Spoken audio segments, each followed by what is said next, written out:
ہر درد کی دوا ہے، صلی علی محمد، دل کی چمک بڑھائے، صلی علی محمد۔ الحمدللہ رب العالمین والصلاة والسلام علی سید المرسلین، اما بعد فاعوذ باللہ من الشیطان الرجیم، بسم اللہ الرحمن الرحیم۔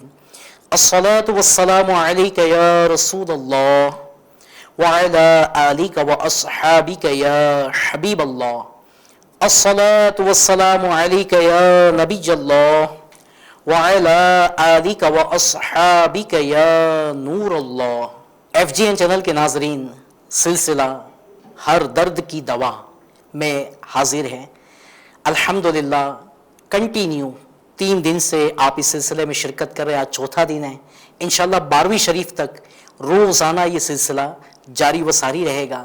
آپ سے بھی ریکویسٹ ہے پابندی کے ساتھ شرکت کریں، ایف جی این چینل دیکھتے بھی رہیں، دوسروں کو دعوت بھی دیں، آپ کو بھی ثواب ملے گا، انشاءاللہ دوسرے بھی نیکیاں کمانے میں کامیاب ہوں گے۔ آئیے سلسلہ شروع کرنے سے پہلے سب سے پہلے اچھی اچھی نیتیں کر لیتے ہیں۔ مسلمان کی اچھی نیت اسے جنت میں داخل کر دیتی ہے۔ آئیے نیت کرتے ہیں اللہ پاک کی رضا پانے، ثواب کمانے اور علم حاصل کرنے کے لیے سلسلے میں شرکت کر رہا ہوں انشاءاللہ الکریم۔ اللہ پاک کے پیارے پیارے آخری نبی صلی اللہ علیہ وآلہ وسلم کی پیدائش کا مہینہ یہ الحمدللہ جاری و ساری ہے۔ یہ وہ مبارک مہینہ ہے کہ اس مبارک مہینے میں اللہ پاک نے ہم گنہگاروں کو، پوری دنیا کو، عالم دنیا کو، دونوں عالم کو بہت بڑی نعمت عطا فرمائی۔ اس پیارے پیارے آقا صلی اللہ علیہ وآلہ وسلم پر درود پاک پڑھنے کی کیسی کیسی برکتیں ہیں، وہ اس سلسلے میں ہم سننے کی سعادت حاصل کرتے ہیں، اور واقعی ہر درد کی دوا ہے۔ صلی علی محمد۔ آج انشاءاللہ سلسلے میں جنت کا انوکھا پھل، دنیاوی پھل تو آپ نے دیکھے ہوں گے، بہت سارے پھل دیکھے ہوں گے، کئی ملکوں میں الگ الگ بھی ہوتے ہیں، مگر جنتی انوکھا پھل یہ کیسا ہوگا؟ آئیے، اور یہ کس کو ملے گا، ہوگا کیسا، کس کو ملے گا، وہ سننے کی سعادت حاصل کرتے ہیں۔ اللہ پاک کے پیارے پیارے آخری نبی صلی اللہ علیہ وسلم کے چوتھے خلیفہ، پہلے خلیفہ کون؟ حضرت سیدنا صدیق اکبر رضی اللہ تعالیٰ عنہ، دوسرے خلیفہ فاروق اعظم رضی اللہ تعالیٰ عنہ، تیسرے خلیفہ عثمان غنی رضی اللہ تعالیٰ عنہ، اور چوتھے خلیفہ مولا مشکل کشا کرم اللہ تعالی وجہہ الکریم۔ یہ چاروں نام یاد بھی رکھنے ہیں اور نمبر بھی یاد رکھنے کہ پہلے خلیفہ کون، دوسرے خلیفہ کون، بلکہ یاد بھی رکھنا ہے، اپنے بچوں کو بھی یاد کروانا ہے کہ یہ اللہ پاک کے پیارے پیارے اور آخری نبی صلی اللہ علیہ وسلم کے خلفاء ہے۔ تو چوتھے خلیفہ مولا کائنات مشکل کشا علی المرتضی شیر خدا کرم اللہ تعالی وجہہ الکریم سے روایت ہے کہ اللہ پاک نے جنت میں ایک درخت پیدا فرمایا ہے جس کا پھل سیب سے بڑا، انار سے چھوٹا، مکھن سے نرم، شہد سے بھی میٹھا اور مشک سے زیادہ خوشبودار ہے۔ کیسا پھل ہوگا؟ سنتے ہی ہو سکتا ہے ایف جی این چینل کے ناظرین منہ میں پانی آ جائے۔ کیسا پھل ہوگا کہ ایپل سے بڑا، انار سے چھوٹا، مکھن سے زیادہ نرم، شہد سے زیادہ میٹھا ہوگا اور مشک سے زیادہ بہترین اس میں خوشبو ہوگی۔ اچھا یہ بھی سن لیجئے، اس درخت کی شاخیں تر موتیوں کی، تنے سونے کے اور پتے زبرجد کے ہیں۔ اس درخت کا پھل اب یہ ملے گا کس کو؟ اس درخت کا پھل صرف وہی کھا سکے گا جو سرکار والا تبار حبیب پروردگار صلی اللہ علیہ وسلم پر کثرت سے درود پاک پڑے گا۔ سبحان اللہ۔ اچھا بعضوں کو ہوتا ہے کثرت سے درود پاک، کثرت سے درود پاک، تو کیا مطلب ورزش کرتے ہوئے درود پاک پڑھنا ہے؟ ایسا نہیں ہے، کثرت سے یعنی زیادہ سے زیادہ درود پاک پڑھنا ہے۔ وہ تو نہایت سستا سودا بیچ رہے ہیں جنت کا، وہ تو نہایت سستا سودا بیچ رہے ہیں جنت کا، ہم مفلس کیا مول چکا ہے، اپنا ہاتھ ہی خالی ہے۔ صلو علی الحبیب صلی اللہ علی محمد صلی اللہ علیہ وسلم۔ پیارے پیارے اسلامی بھائیوں، دیکھا آپ نے کہ درود و سلام پڑھنے والا مسلمان کتنا خوش نصیب ہے کہ اللہ پاک نے جنت میں اس کے لیے کس قدر انعام و اکرام تیار کر رکھے ہیں، اور حضور صلی اللہ علیہ وسلم کی ذات گرامی پر پڑھا جانے والا درود پاک اللہ پاک کے معصوم فرشتے بارگاہ رسالت میں پیش بھی کرتے ہیں۔ چنانچہ حضرت سیدنا عبداللہ ابن مسعود رضی اللہ تعالیٰ عنہ سے روایت ہے کہ رسول اللہ صلی اللہ علیہ وسلم نے ارشاد فرمایا، اللہ پاک کے کچھ فرشتے زمین میں سیر و سیاحت کرتے ہیں جو میری امت کا سلام مجھ تک پہنچاتے ہیں۔ اچھا، ایک اہم بات یہ بھی عرض کر دوں، بعض لوگ حدیث پاک پڑھ کر یا سن کر اس کا معنی بیان کر رہے ہوتے ہیں۔ اب پیارے اسلامی بھائیوں، جو واقعی عالم ہے یا مفتی ہے اور واقعی جو اس کا علم رکھتا ہے وہ تو ہو سکتا ہے اس کا معنی بتا دے۔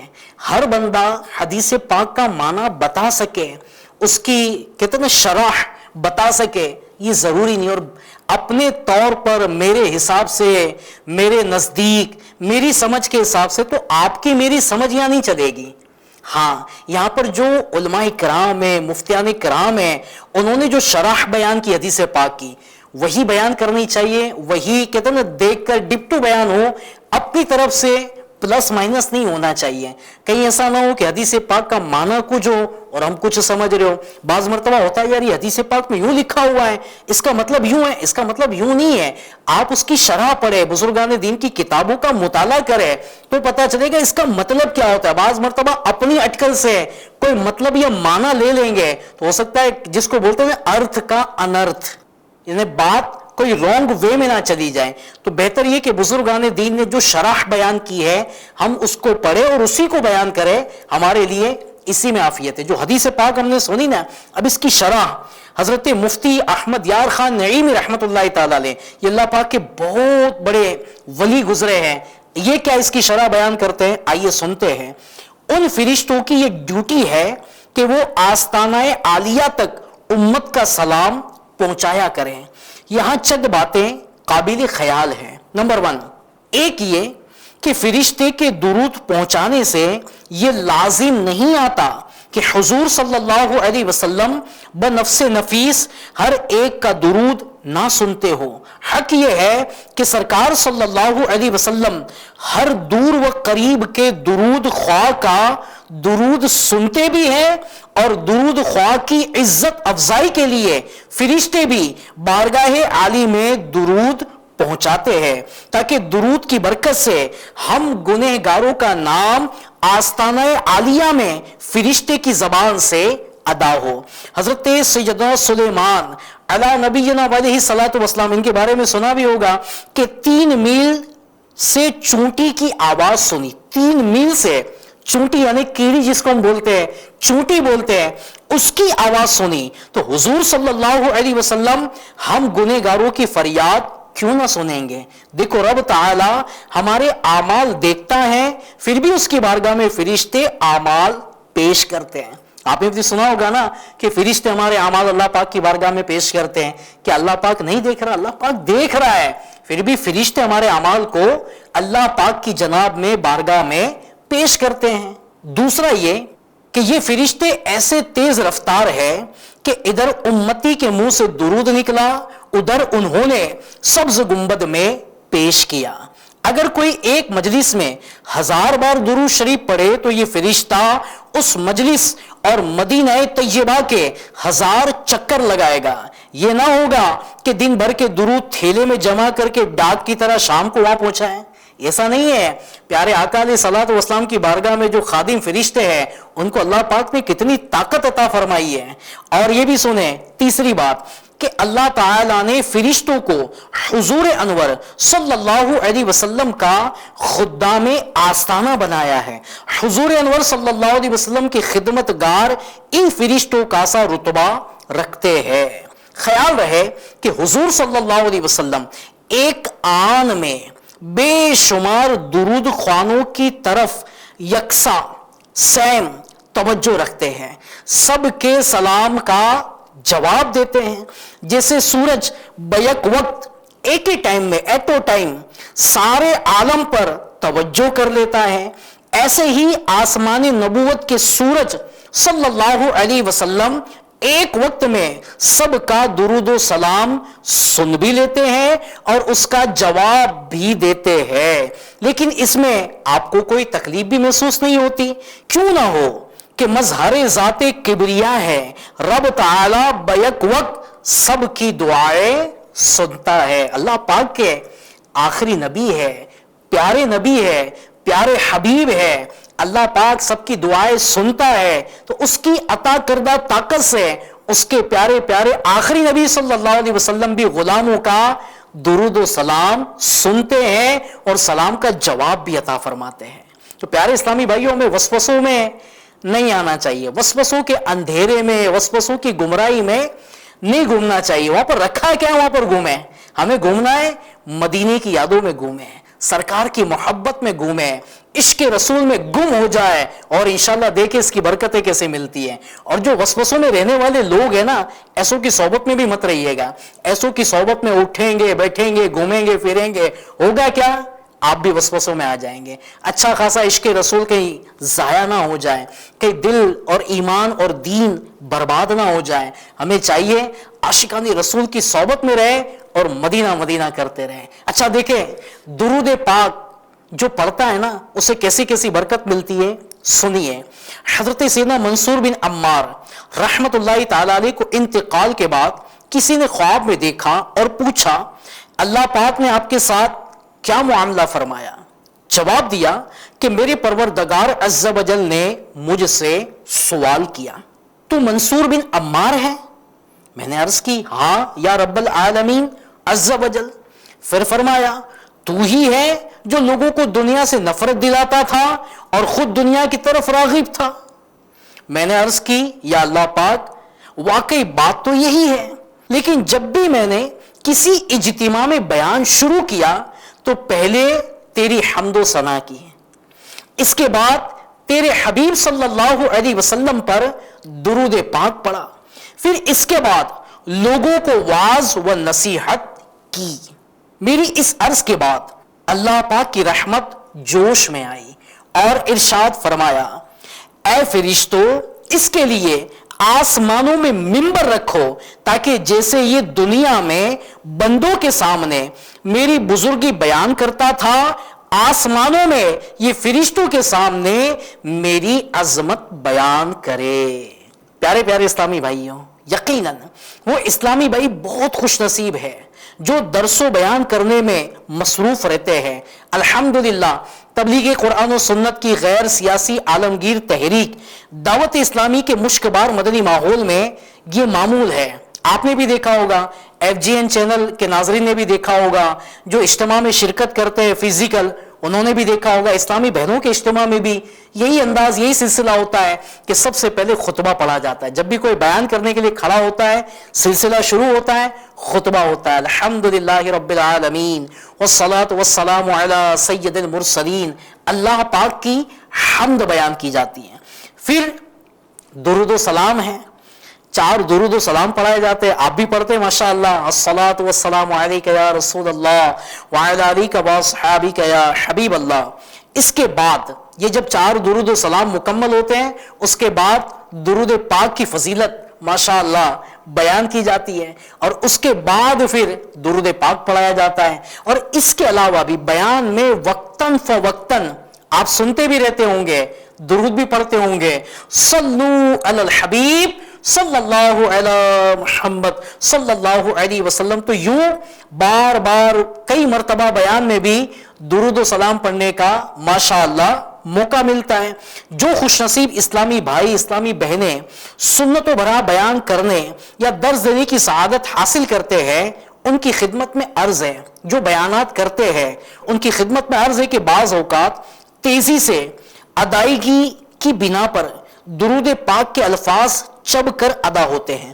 اس طرح ادائیگی سے درود پاک کی برکات سے محرومی تو ہوتی ہی ہے, ساتھ ساتھ لوگوں کو شدید بذہن ہوتے بھی دیکھا گیا ہے.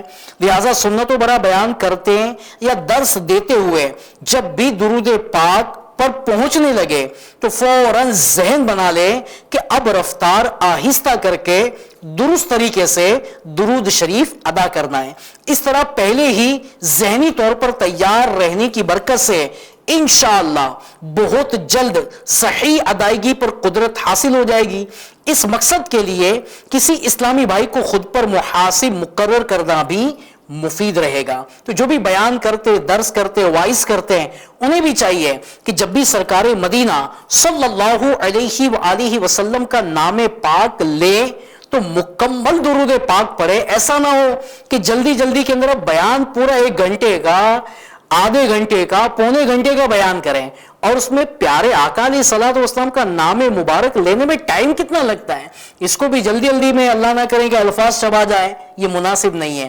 ہمیں مکمل درود پاک پڑھنے کی انشاءاللہ کوشش کرنی ہے. تو جب بھی بیان کرے, درس کرے, نیت کر لیجئے کہ مکمل درود پاک پڑھنے کی انشاءاللہ کوشش کریں گے. صلو علی الحبیب صلی اللہ علی محمد صلی اللہ علیہ وآلہ وسلم. پیارے پیارے اسلامی بھائیو, ہمیں بھی چاہیے کہ جب بھی حضور صلی اللہ علیہ وسلم کا نام پاک سنیں تو آہستہ آہستہ درست تلفظ کے ساتھ درود پاک پڑھیں. اس کے علاوہ جب بھی موقع ملے تو اٹھتے بیٹھتے چلتے پھرتے درود پاک پڑھتے رہا کریں کہ اس کی برکت سے روز قیامت جب کہ عرش الہی کے سائے کے علاوہ کوئی سایہ نہ ہوگا, سورج 1.25 میل کے فاصلے سے آگ برسا رہا ہوگا, نفسی نفسی کا عالم ہوگا, تو اس وقت کثرت سے درود و سلام پڑھنے والے خوش نصیب مسلمان کو سایہ عرش نصیب ہوگا. غور تو کریں, آج تھوڑا چاہے تو تجربہ کر لیں, دھوپ کے اندر, دھوپ اچھی خاصی ہو اور جب بندہ بغیر چپل کے کھڑا ہو اس کی کیفیت کیا ہوتی ہے. پیاس بھی لگ رہی ہوتی ہے, پیر بھی جل رہے ہوتے ہیں, اوپر سر پر سے بھی گرمی لگ رہی ہوتی ہے, پسینہ بھی نکل رہا ہوتا ہے. تصور تو کریں قیامت کا میدان, تانبے کی دہکتی زمین سورج 1.25 میل پر ہوگا اور ننگے پیر ننگے بدن بندہ حاضر ہوگا اور کیا ہوگا, پسینہ بہہ رہا ہوگا. روایت کے مطابق بازو کا پیٹ پیٹھ سے چپک جائے گا, زبان سوکھ کر کانٹا بن جائے گی. اب ایسی کیفیت میں جس کو عرش کا سایہ مل جائے, آج دنیا میں دھوپ میں ہم سایہ تلاش کر رہے ہوتے, بلکہ گاڑی بھی کھڑی رکھنی ہوتی ہے نا تو گاڑی بھی تلاش کرتے ہیں, کہیں چھاؤں مل جائے نا ورنہ گاڑی گرم ہو جائے گی. خود کو بھی کھڑا رہنا ہے تو چھاؤں تلاش کر رہے ہوتے ہیں. جس کو قیامت کے میدان میں سورج 1.25 میل پر ہوگا, آج کروڑوں میل دور ہے, آج اس کی پیٹھ ہماری طرف ہے, کل اس کا اگلا رخ ہماری طرف ہوگا. اس کو جس کو عرش کا سایہ مل گیا وہ کتنا خوش نصیب ہوگا. کس کو عرش کا سایہ ملے گا, سنیے. سرکار مدینہ صلی اللہ علیہ وسلم ارشاد فرماتے ہیں, قیامت کے روز جب کہ اللہ پاک کے عرش کے سوا کوئی سایہ نہ ہوگا, 3 شخص اللہ پاک کے عرش کے سائے میں ہوں گے. 3 خوش نصیب. عرض کیا گیا یا رسول اللہ صلی اللہ علیہ وآلہ وسلم وہ کون لوگ ہوں گے؟ ارشاد فرمایا, نمبر 1 وہ شخص جو میرے کسی امتی کی پریشانی دور کرتے ہیں, نمبر 2 میری سنت کو زندہ کرنے والا, اور نمبر 3 مجھ پر کثرت سے درود شریف پڑھنے والا. اے FGN چینل کے ناظرین, عرش کا سایہ چاہیے آپ کو؟ ہر کوئی کہے گا مجھے بھی عرش کا سایہ چاہیے, کیونکہ اس کے علاوہ تو کوئی سایہ ہی نہیں ہوگا. اور جو اس عرش کے سائے میں آ گیا نا وہ کامیاب ہو جائے گا. اب یہ عرش کے سائے میں آنا ہے نا, کیا کرنا پڑے گا؟ 3 باتیں بیان کی گئی ہیں, زبردست باتیں ہیں. اللہ کرے میں بھی اور آپ بھی عمل کرنے میں کامیاب ہو جائیں. پہلی بات کیا ہے؟ وہ شخص جو میرے کسی امتی کی پریشانی دور کر دے. آج کئی عاشقان رسول دنیا میں پریشان ہیں, تکلیف ہے، کوئی بیماری میں ہے، کوئی قرض داری میں ہے، کوئی تنگ دستی میں ہے، کسی کو جاب کا مسئلہ ہے، کسی کو کچھ مسئلہ ہے، اللہ پاک نے آپ کو دیا ہے، نوازا ہے، آپ کسی کی تکلیف دور کر سکتے ہیں۔ ارے کم از کم کسی کی طبیعت پوچھ کر کے بھی اس کو دلاسا دے سکتے ہیں۔ تو جو پاسبل ہو نا کہ یار میری وجہ سے کسی کی تکلیف دور ہو جائے، اللہ کرے میں کسی کی تکلیف دور کرنے میں کامیاب ہو جاؤں اور مجھے بھی عرش کا سایہ نصیب ہو جائے۔ اور واقعی جب کسی کی تکلیف FGN چینل کے ناظرین دور ہوتی ہے نا، واقعی اس کا دل بڑا خوش ہوتا ہے، وہ بہت دعائیں دیتا ہے۔ ہو سکتا ہے ہم نہیں بعض مرتبہ کہتے ہیں کہ یار کسی کی دعا آڑے آ گئی، کسی کی دعا کی برکت سے مصیبت ٹل گئی، بڑا نقصان ہونا تھا، بڑی آگ لگنی تھی، بڑا مسئلہ ہونا تھا، کسی کی دعا آڑے آ گئی۔ تو ہو سکتا ہے پیارے اسلامی بھائیوں کسی کی آپ نے مدد کی ہوگی، کسی کی ہیلپ کی ہوگی، کسی کی تکلیف دور کی ہوگی اور اس کے دل سے دعا نکلی ہوگی اور وہ دعا کی برکت سے آپ کا مسئلہ حل ہو گیا ہوگا۔ واقعی جب بندہ اللہ پاک کی بارگاہ میں کبھی دعا مانگتا ہے تو اس کی دعا بعض مرتبہ دعا میں بعض جلد بازی کر رہے ہوتے ہیں کہ قبول نہیں ہوتی، میں نے مانگا بہت ٹائم گزر گیا ابھی تک مراد پوری نہیں ہوئی ہے۔ دعا جب بندہ مانگتا ہے نا 3 چیزوں میں سے خالی نہیں ہوتی، یعنی 3 میں سے ایک فائدہ تو اسے ضرور ملتا ہے۔ نمبر 1، جو دعا مانگی اس کا فائدہ اسے دنیا میں مل جاتا ہے، یعنی قبول ہو جاتی ہے تو اس کو لگتا ہے میرا فائدہ مل گیا۔ نمبر 2، یا تو اس پر کوئی بلا یا آفت آنی تھی وہ دعا کی برکت سے وہ ٹل گئی۔ اور تیسرا، یا تو قیامت کے میدان میں جو دعائیں اس نے مانگی دنیا میں قبول نہ ہوئی اس کا اجر پہاڑوں کے برابر اسے قیامت میں دیا جائے گا، بلکہ وہ تو تمنا کرے گا ان دعاؤں کے اجر کو دیکھ کر، وہ تمنا کرے گا کہ کاش میری دعا دنیا میں کوئی قبول نہ ہوئی ہوتی، کوئی بھی دعا قبول نہ ہوئی ہوتی، تو واقعی اس کو قیامت میں اتنا ملے گا۔ تو 3 میں سے کوئی بھی ایک فائدہ تو مل ہی جاتا ہے۔ تو دعا مانگتے بھی رہنا چاہیے اور لوگوں کی دعائیں بھی لیتے رہنی چاہیے کہ کس کی دعاؤں کی برکت سے میرا مسئلہ حل ہو جائے۔ بلکہ جب کبھی کوئی پریشانی آئے نا، خود بھی دعا مانگے اور دوسروں سے بھی دعا کروائیں، خاص اپنے والدین سے دعا کروائیں، مسجد کے امام صاحب سے دعا کروائیں، جو بھی نیک عاشق رسول ہے نا، سید صاحب ہے، سادات کرام ہیں، ان سے دعا کروائیں، سادات کرام کے بچے ہیں نا چھوٹے چھوٹے، ان سے دعا کروائیں کہ حضور دعا کر دیجیے نا مسئلہ حل ہو جائے۔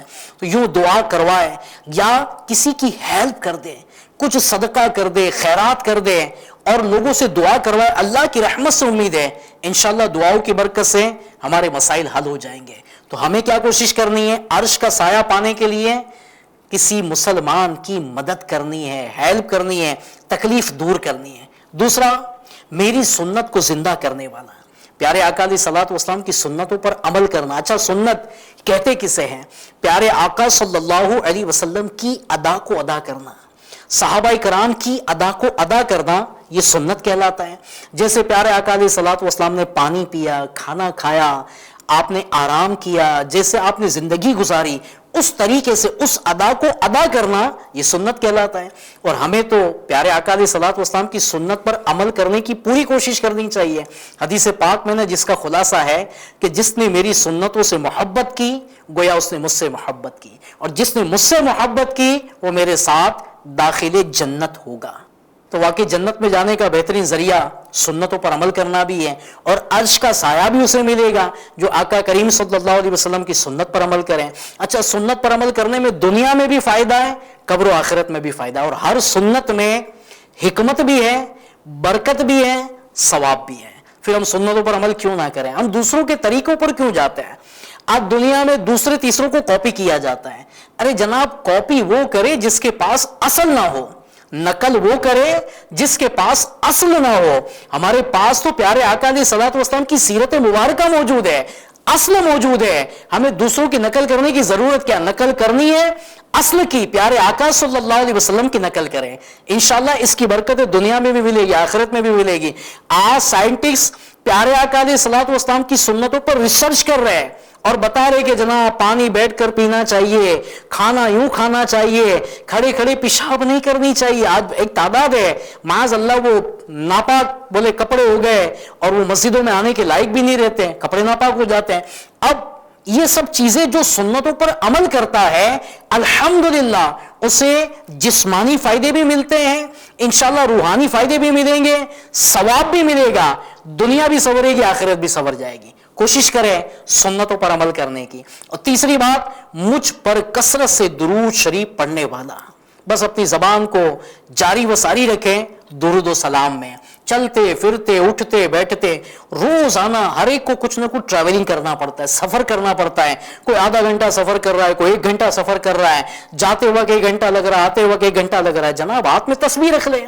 اب ہاتھ میں ہمارے موبائل ہوتا ہے، اسی میں پورا سفر گزار دیتے ہیں. اللہ کرے ہم درود پاک پڑھتے پڑھتے سفر گزارے، جا رہے برکت کے ساتھ، واپس آئیں گے درود پاک پڑھتے پڑھتے، بعد میں بھی انشاءاللہ برکتیں ملتی رہے گی. تو کیا ہی اچھا، ہم بھی نیت کر لیں کہ انشاءاللہ جاتے وقت آتے وقت چلتے پھرتے اٹھتے بیٹھتے میں انشاءاللہ درود پاک پڑھنے کی عادت بناؤں گا. اللہ پاک آپ کو بھی مجھے بھی درود پاک زیادہ سے زیادہ پڑھنے کی توفیق عطا فرمائیں. FGN چینل دیکھتے رہیے گا، سلسلہ ماشاءاللہ جاری و ساری. کل بھی انشاءاللہ ایک نئے ٹاپک کے ساتھ شریک ہوں گے، سلسلے میں شامل ہوں گے. آپ بھی شرکت کیجئے گا. اللہ پاک عمل کی توفیق دیں.